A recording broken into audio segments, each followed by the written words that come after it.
very good to see that you're comfortable. You're relaxing. Good. Okay, I am here today for your session. Typically we see each other once a month, if it's okay. Let me just go over your file one moment, please.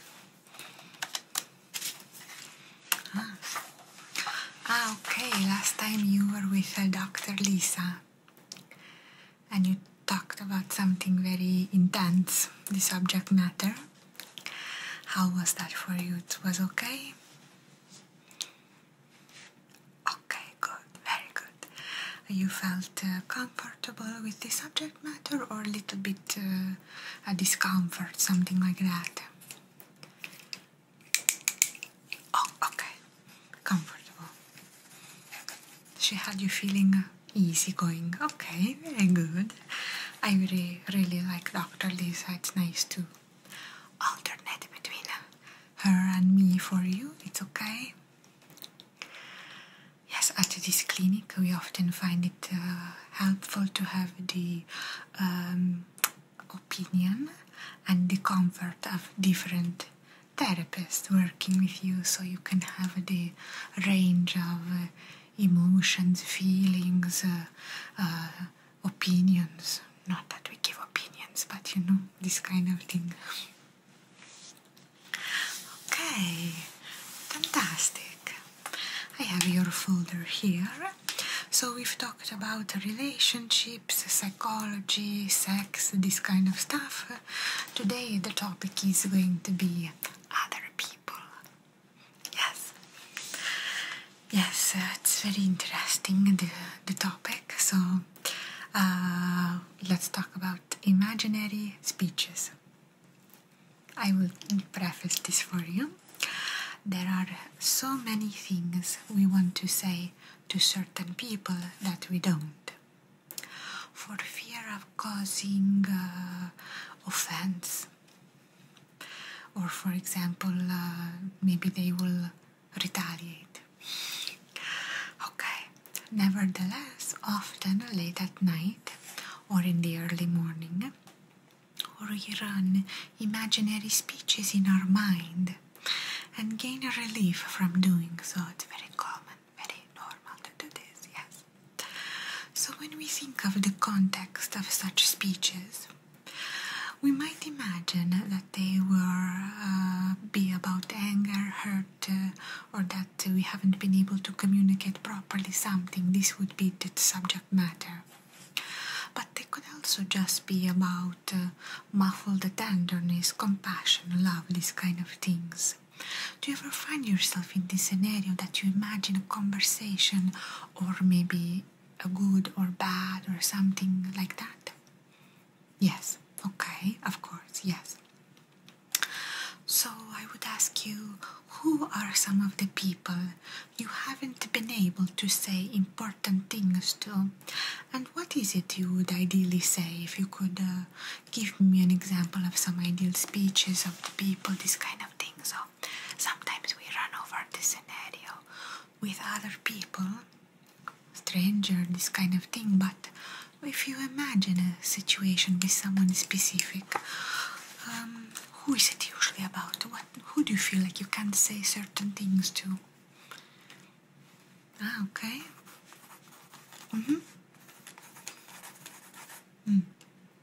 And in this relation to you, this person would have you ideally saying, what is the scenario?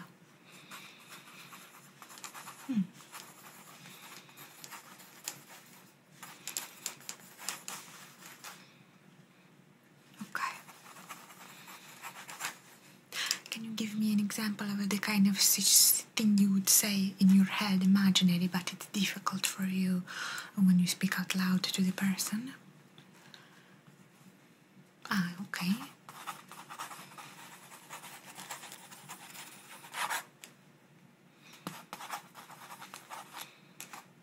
In relation to that?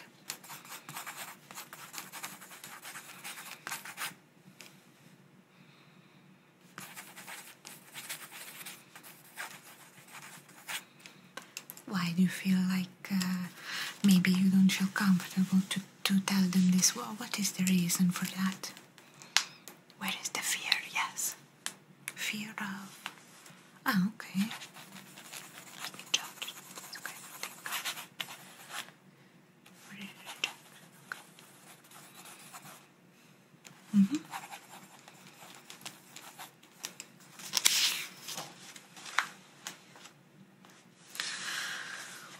So with that thought, let's talk about irritations. We are as much defined by the people we dislike and who annoy us as we are by those who we admire and love. Take time to really think about that phrase. When I heard this for the first time, it made an impact on me, because we are as much defined by the people we dislike as by the people we love. Can you imagine? Think over the people that you have known and taken against. Generalize outwards from particular examples to a broader underlying value system comprising of at least 5 themes. So I'm going to ask you, what traits do you dislike most in people? If you could name like 5 traits, for example. Start with 1, it might be difficult, but we can build for that. So, what is a trait you dislike most? This can be very general. It does not have to be about a specific person. In general, what is a trait you dislike? Yeah, you can say that, yes. Mm-hmm. Okay.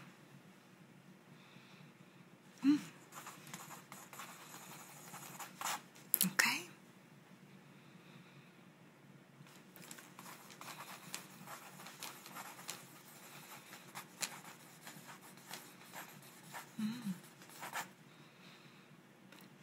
I see. Okay.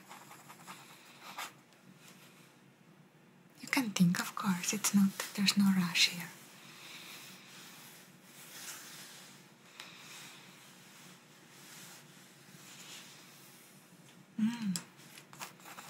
Okay. And try for one more, even if it's maybe general. We can always go back and add or take away.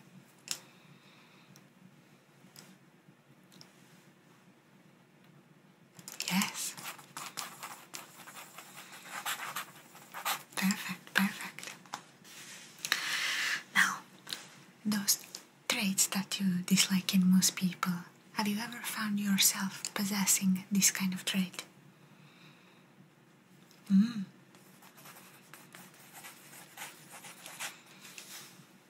But you tried. You tried to do that. Okay, I understand. Yes, okay. Try, yes. Okay. Now let's reflect on the people that you have been perhaps mean or unkind to. We are often deeply ashamed of those we have been less than nice towards. Yet we all have such characters in our past. Rather than dismiss thoughts of them with shame, think back to what really happened with them. More particularly, reinterpret your own meanness as stemming not so much from evil, but from a kind of anxiety that deserves to be better understood or magari acknowledged. Okay, so what kind of worries drove on your less admirable moments around other people? So, list the people involved and the fears that powered your behavior. So, yes, these moments of yours that you have been mean. Can you list the people involved and what fear powered your behavior? For example, you were mean to your mother for this reason, but really in the back of your mind you had the fear that maybe she was taking advantage of you or something like that. This is a general, just to give you some advice. Yes, we can go, sure, name your mother, yes. In a therapy there is a saying, if it's not one thing, it's your mother. Okay, it's a very, very common theme, so sometimes when I give that example, it's very relatable. Okay. And what happened? Describe.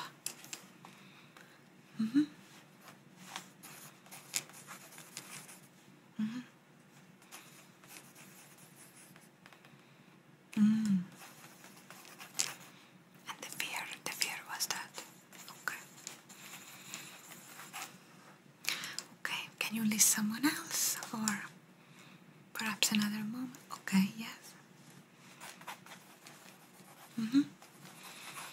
And why were you mean? What was the fear perhaps that powered this behavior? Yes.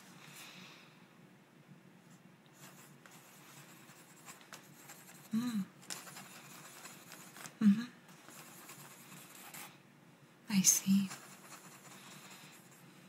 Perfect.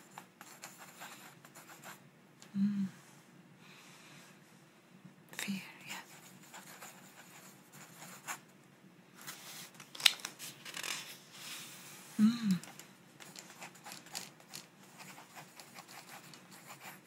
Okay.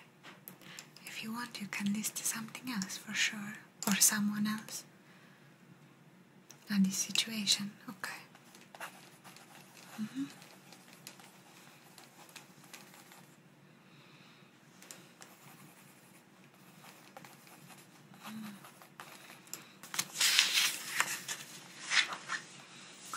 Continue, yes.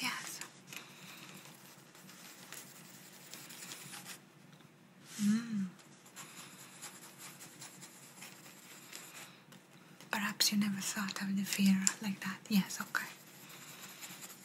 There is always, yes. Lonely, okay.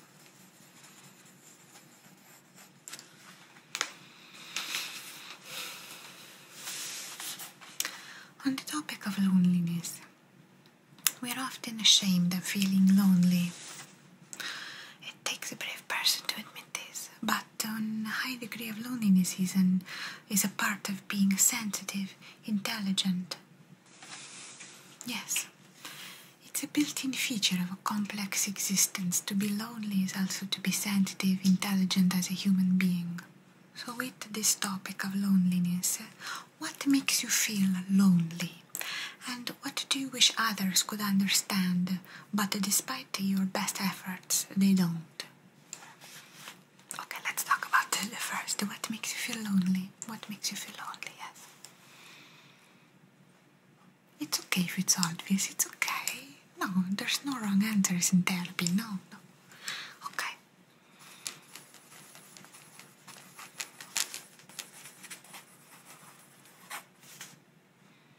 Yes.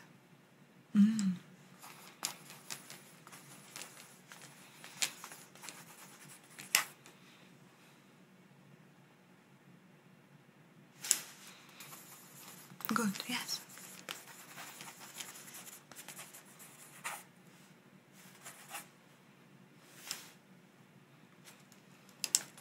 Okay. And what do you wish others could understand but they don't about this? Yes. Attitude, that's good. Okay. Yeah, just like this. Perfect. Okay. Precisely.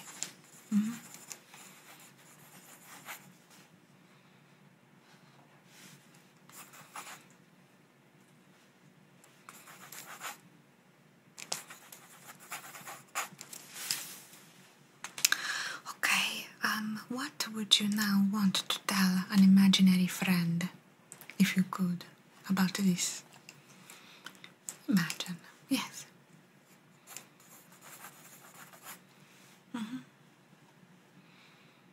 You can imagine you're a child, of course, yes.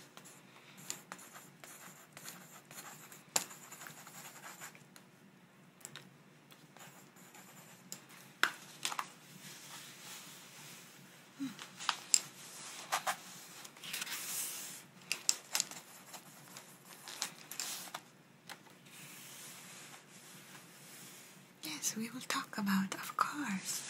Friendship is very important. If we have an ambitious view of friendships, we will probably feel like we don't have a sufficient number of true friends.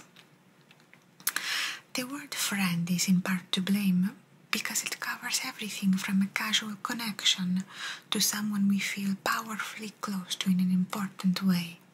Often the idea of friend is very difficult to categorize or understand. What character traits would you need in an ideally good friend? So, if you can imagine the kind of trait that your good friend would have to possess, what would the character traits be? You can name from a list. Yes. Loyal, good, loyal. Loyalty is very important, yes. Okay, yeah.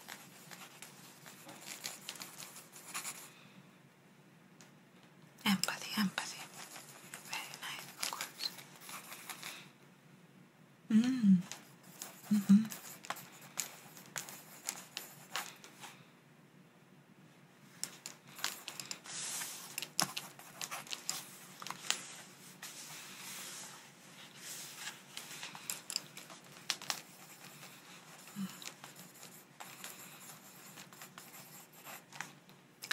And what sides of you should they appreciate you as a friend to them? Good traits, yes.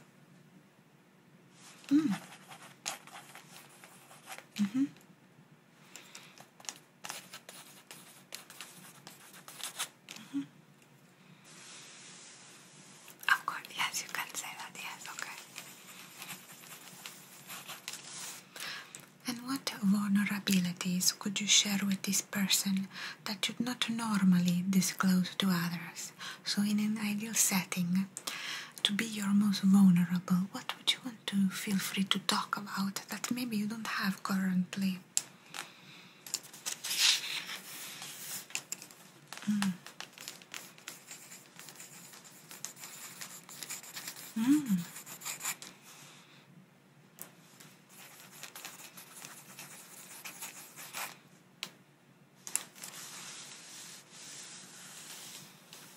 Yes.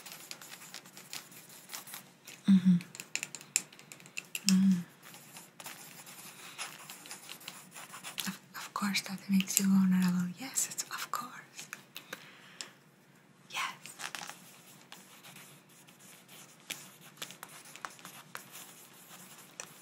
Okay. Going to. Ideally, this would be the case. Yeah. Okay. What would you not mind much in them that otherwise could be a bit annoying? So if you had to have a bad trait, but you don't mind, maybe someone, but for you this kind of bad trait you accept, what would that be, for example? In your friend, yes. Yeah, okay.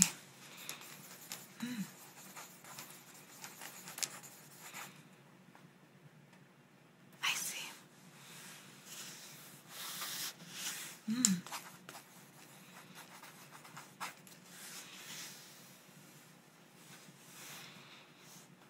Okay, sorry, okay.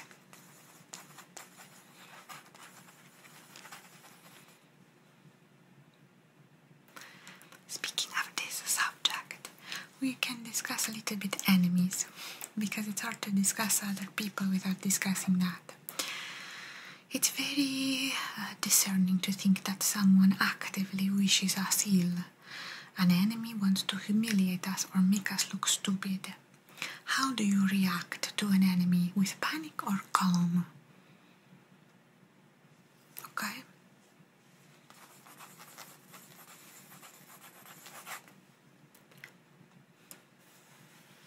And what do you think motivates them?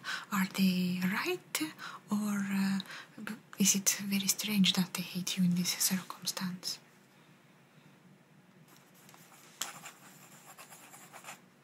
The motivation?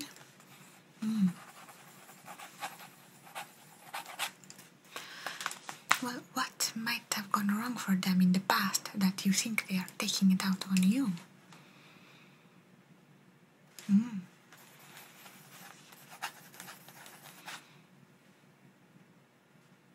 their mother. If it's not one thing, it's your mother. You're very funny. But it's true, we can say that. Perhaps the home environment is a little bit tense or something like that. Okay.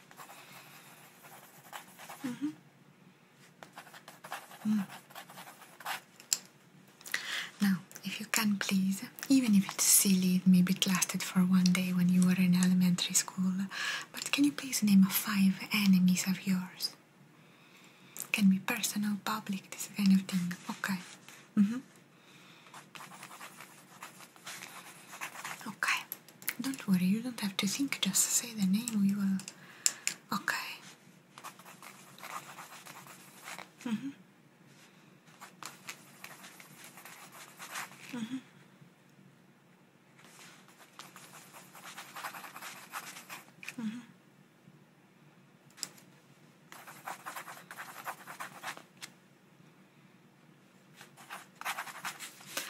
Do these people have anything in common? For example, maybe the main focus, why they're your enemy.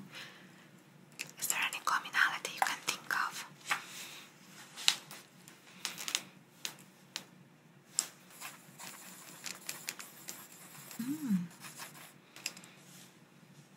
Why do you think that is? I see.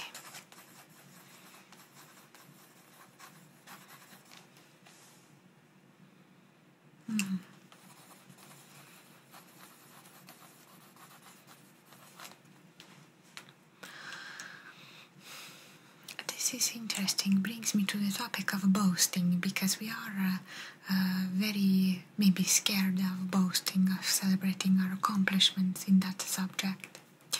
We take care to downplay the positive sides sometimes. Some people can be like this, some are not.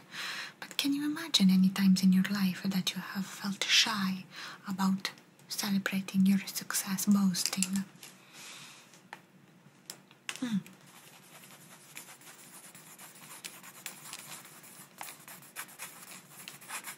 Why do you think you felt this way? Why were you nervous to celebrate your accomplishments or to be maybe the center of attention? Ah, precisely, okay.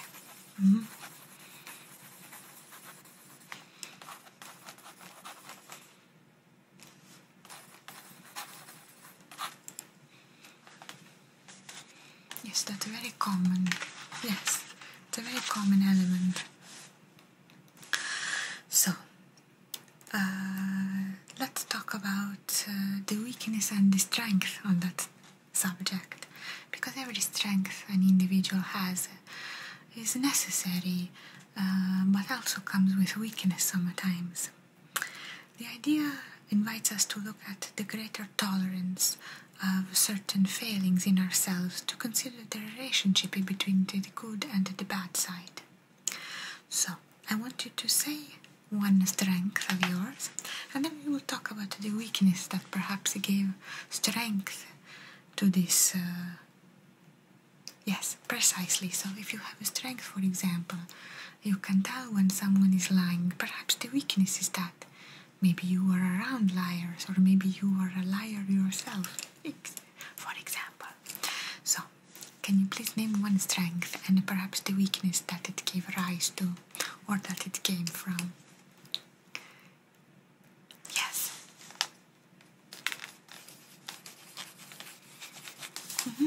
And in relation?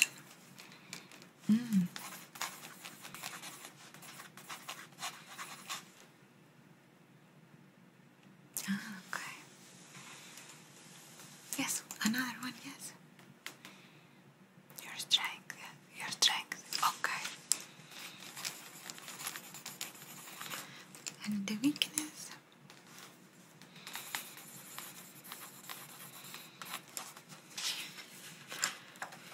Okay.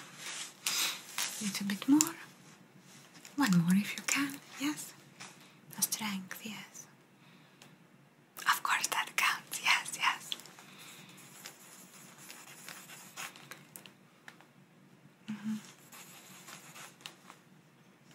The weaknesses.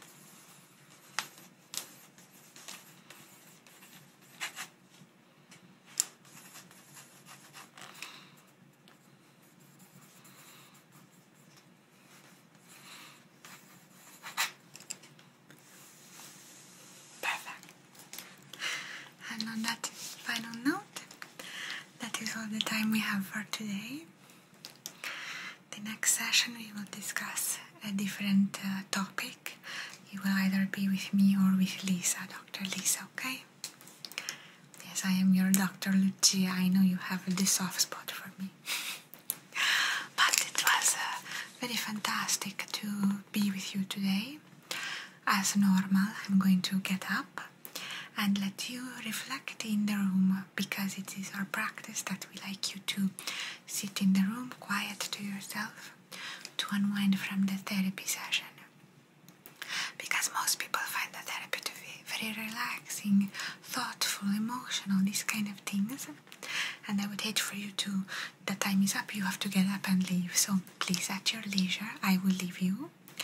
You take 5 minutes in this room to yourself. And when you're ready, you can gather your things and step into the world. Okay, because I don't want you to be uncomfortable, to have to leave suddenly in this kind of shocking thing. No, of course, okay. I will leave you, but it's been a pleasure, okay? Pleasure to see you again. Please be safe, okay? Take care of yourself. You look very well.